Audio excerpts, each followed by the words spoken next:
बहन, श्री राम बेटे को कोई सुख दुख नहीं हो सकता। वह सूर्य के भी सूर्य है। वाल्मीकि रामायण का श्लोक बड़ा सुंदर आया है। वह चंद्र के भी चंद्र हैं, अग्नि की अग्नि है वो। उनको कभी दुख नहीं हो सकता है। भक्ति इसी का नाम है, जो अपने परमात्मा के वियोग में शरीर को छिन्न कर दे। भक्ति इसी का है। जैसे कोई पतिव्रता नारी अपनी पति की सेवा में तल्लीन रहती है, उसकी शोभा है, धर्म है, मर्यादा है। उसी तरह से मानव का जीवन भगवान की सेवा के लिए बना है, न कि सज्जनों यहां छल कपट करके धन बढ़ाने के लिए बना है। और यही सब फल मिल जाता है, यही सब फल मिलता है। फल कहीं बाहर नहीं मिलता। इसलिए हम निवेदन करता हूं कि भगवान की भक्ति छोड़कर मानव जीवन में और कोई बड़ा लाभ है ही नहीं। विनय पत्रिका में एक पद है, आपने मानव तन धारण किया या मानव तन आपको मिला, इससे आपने क्या लाभ लिया? लाभ कहा यही नर तन पाए। विनय पत्रिका का जो पद है, क्या लाभ अभी तक आपने उठाया है इस शरीर से? पैसा जमा करना तो वो लाभ नहीं है। मैं एक कहानी कह देता हूं, शायद आपको बात समझ में बढ़िया सा आ जाए। एक सेठ थे, बहुत धन कमाया, आज भी बहुत ऐसे हैं। उन्होंने धन बहुत कमाया, वृद्ध अवस्था में वो बीमार हो गए। बीमार होने के बाद खाट पर लेटे और एक चादर ओढ़ करके सोया। उसका समय अंत आ गया, जमराज पहुंच गया। कुछ धर्म किया था, चादर जो हटाया, एकाएक जमराज को देखा, डर गया। वो मरने वाले व्यक्ति के सामने होता है, हम नहीं देख पाएंगे उनको, याद रखिएगा। वो वही देखता है जो मरण शैया पर है। जीवन पर्यंत का जो कर्म, शुभाशुभ कर्म है, वो उस समय उसको दिखाई देने लगता है कि मैंने क्या क्या किया है। आपने देखा होगा मरने वाले व्यक्ति का एक सीन आपने जरूर देखा होगा।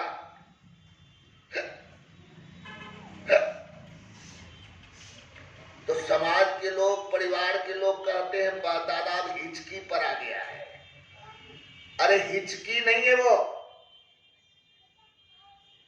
वो कर्म जो किया है, भयंकर कर्म जो किया है, वो जब सामने में आता है डर जाता है। दादा रे दादा, ये क्या किया है हमने? अभी पता नहीं लगेगा, अभी तो खून ताजगी खून है, खूब कर लो कर लो कर लो। लेकिन एक समय ऐसा आता है जब जमराज रजाय सुते, तो ही ले चली है भट बांधी नटैया। तातन मातुन स्वामी सखा, सुत बंधु विशाल विपत्ति कटैया। शाश्वती घोर पुकारत आरत, कौन सुने चहुओर डटैया। चारों तरफ से परिवार के लोग घेर के रहेंगे, लेकिन कोई डटने वाला नहीं होगा। उस समय आपको दुख से छुड़ाने वाला कोई नहीं होगा। शांति घोर पुकारत यारत, कफ पित्त वाय तीनों घेर लेता है गले को। बोलना चाहता है लेकिन वाणी नहीं निकल पाती है। आंसू गिरता है बेटा पोता नाती को देखकर, वो कुछ कर नहीं सकता। उन्होंने करोड़ों रुपया बैंक में जमा किया है, वो उस समय जाकर के निकाल नहीं सकता। उस समय किए कराए का फल मिलेगा। मैं आपसे निवेदन करता हूं, पूछा आप कौन है? बोले मैं जमराज। तो क्या मेरा समय यहां समाप्त? बोले हाँ बिल्कुल, अब आपको जाना है। बोले सरकार एक दिन और समय दे दीजिए। बोले कुछ नहीं, बकवास मत करो, मैं प्राण पांचों प्राण खींचूंगा, ध्यान रखिएगा। बोले कोई बात नहीं, 1 घंटा समय दे दीजिए, थोड़ा हम बाल बच्चे। वहां समय, अब बताइए सज्जनों को वह व्यक्ति कितना बड़ा था।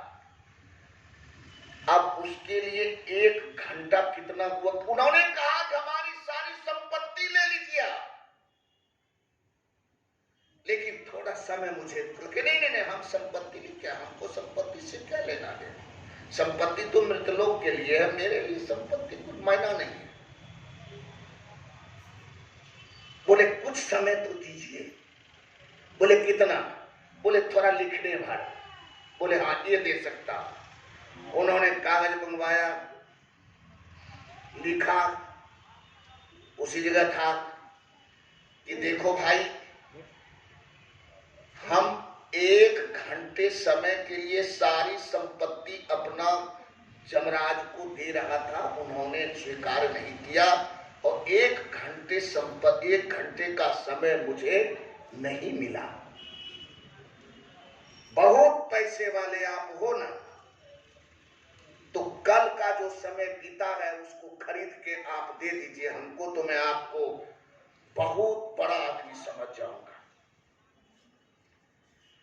बीते हुए समय को आप कितना करोड़ में खरीद सकते हैं, खरीद के लौटाइए,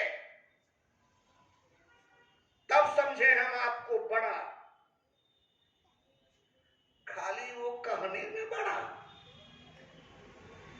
जो एक श्वास को नहीं रोक सकता है, श्वास को नहीं बचा सकता है। हम जो श्वास तुम ले रहे हो ये कब ऊपर रह जाएगा, इसकी कीमत तुम नहीं चुका सकते। हम लोग तो रात भर यही, दिन भर यही देखते रहते, सुनते रहते, करते रहते हैं। इसलिए हम निवेदन करता हूं आप लोगों से कि मानव शरीर एकमात्र भगवान के लिए बना है, भगवान की सेवा के लिए बना है, भक्ति के लिए है। मानव को अपना आत्म कल्याण करने के लिए मानव शरीर मिला है।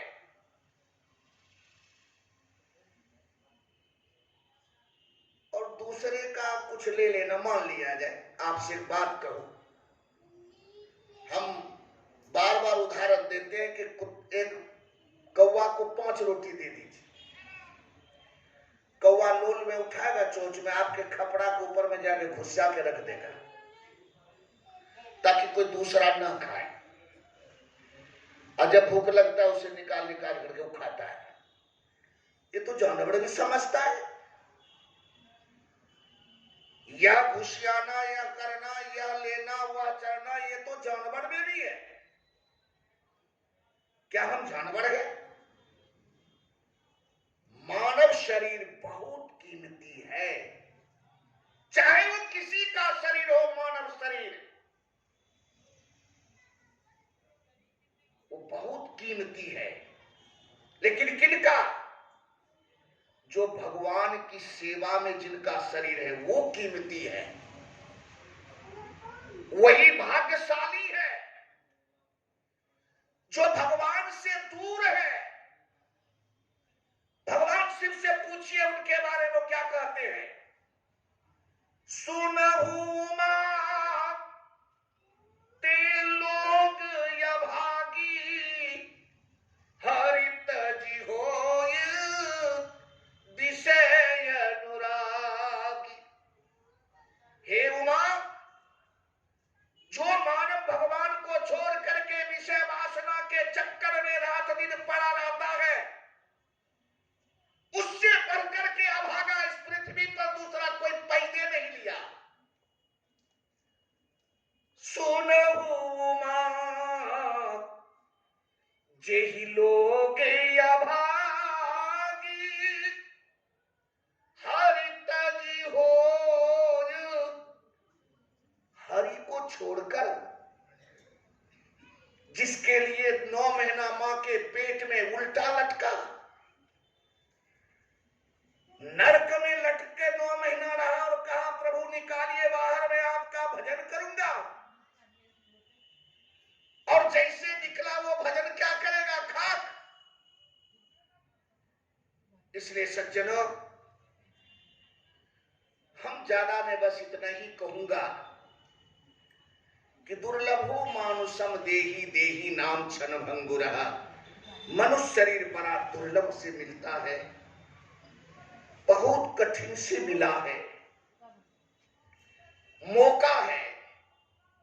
इस मानव शरीर को सार्थक करिए,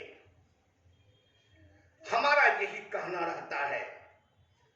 जहां जाते हैं, जग में जाते हैं, कहीं जाते हैं, वेद पुराण रामायण गीता ये तो एक उदाहरण है, लेकिन संपूर्ण धर्म ग्रंथों में निचोड़ यही आता है कि मानव शरीर इसलिए मिला है, भगवान का भजन करे, आत्म कल्याण करे, अपना कल्याण करे। चूंकि इस पृथ्वी पर कोई किसी का नहीं है, स्वार्थ बस है, स्वार्थ खत्म, कोई किसी का नहीं है। सुर नर मुनि सब के यह रीति, स्वार्थ लाग करे सब प्रीति। स्वार्थ से प्रेम करता है, निस्वार्थ प्रेम, और परमात्मा जीव से निस्वार्थ प्रेम रखते हैं, यही अंतर है। परमात्मा ने इतना सुंदर शरीर हम लोगों को बनाया, क्या कोई वासना लेकर के, स्वार्थ रख करके? नहीं। अश प्रभु दीन बंधु हरि, कारण रहित दयाल, तुलसीदास सठता ही भज, छाड़ कपट जंजाल। अरे उनको हम पर कोई स्वार्थ नहीं है। स्वार्थ से कोई, मान लिया जाए किसी शरीर से स्वार्थ है, किसी को धन से स्वार्थ है, किसी को किसी से स्वार्थ, बिना स्वार्थ का तो यहां प्रेम ही नहीं। स्वार्थ रहित प्रेम भक्ति कीजिए, भगवान को सब चीज पूजा अर्चना सब, उनसे मांग मत कीजिए कुछ। दिन भर आपके यहां कोई मजदूरी किया, शाम को आपने पैसा दे दिया, तो फिर उसकी चिंता आप करते हैं? नहीं करते। मजदूरी किया, पैसा लिया, गए। लेकिन जो सब दिन मजदूरी करता है और मालिक से कभी पैसा मांग नहीं करता, तो मालिक भी उनके प्रति चिंतित रहता है। याद रखिएगा कि भाई रात दिन तो हमारे ही पास रहता, हमारा ही काम करता है, लेकिन कभी कुछ मांगता नहीं। तो बार बार भाई तुमको कोई जरूरत तो है, क्यों बोलता क्यों नहीं तू रे? कितना प्रेम से बोलता है, तू बोलता है तो सब दिन यही रहता है, फिर बोलता क्यों नहीं? तुम्हारा काम कैसे होता है रे? अरे बोलो न रे। नहीं मालिक, सब भगवान के पास चल रहा है। मालिक भी उसके प्रति आकर्षित होता है। ऐसी चाहिए, यहाँ एक लोटा जल चढ़ाया, हे शिव जी हमारे बेटा को नौकरी मिल जाए, या ले तुरंत ले लिया, दिया और लिया। ये तो पैसा पैची है। आपके यहाँ आटा नहीं है, 2 पैला दे दीजिए, हमारे यहाँ नहीं है, 2 पैला आप दे दीजिए, कल होगा दे दूंगा, तो पैसा पैची हो गया। भक्ति में ये नहीं होना चाहिए। भक्ति तो निस्वार्थ कीजिए ना, कोई स्वार्थ नहीं। देखिए कोई चीज की कमी होती है, हम कहा करते हैं मैं कुछ भी करता हूं, मैं किसी से 1 पैसा मांग नहीं करता। कहीं मैंने आज तक कभी हाथ ऐसे किया ही नहीं और ना जीवन भर करूंगा, मेरा ये वादा है। होता कैसे है? अरे जुगल सरकार सिर पर है, लोग इतना यदि कराएगा ना तो इसमें 1 लाख 2 लाख बचाएगा, बिजनेस करता है। याद रखिए, इसके नाम से बिजनेस करता है। जुगल सरकार सिर पर है, तसल्ली दिल में रहती है। अरे बेवकूफ, सभी की नाव पानी में, राम किंकर की रेती पे चलती है। यहाँ बालू पर नाव चलती है, बालू पर। पानी में तो सबकी नाव चलती है। इसलिए हम हाथ जोड़ के पुनः एक बार निवेदन कर देता हूं, मनुष्य शरीर किसी का हो, दुर्लभ हो मानुषम देहि। मनुष्य शरीर बड़ा दुर्लभ है। इसकी सार्थकता है भगवान की सेवा, भक्ति सेवा, पूजा भक्ति करने का। जिन्होंने ऐसा किया उसको लाभ मिलता है, उसको कल्याण होता है उनका।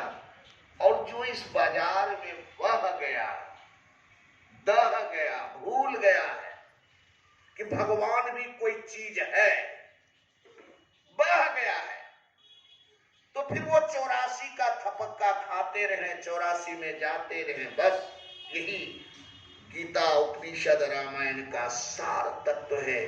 भगवान की सेवा कीजिए, सत्संग कीजिए, भजन कीजिए, अपने आप को सच्चाई के रास्ते पर सदा चलिए। यही हमारा सब दिन कहना होता है। सज्जनों, पुनः निवेदन में करूंगा, 2 बार भगवान नाम ले लीजिए।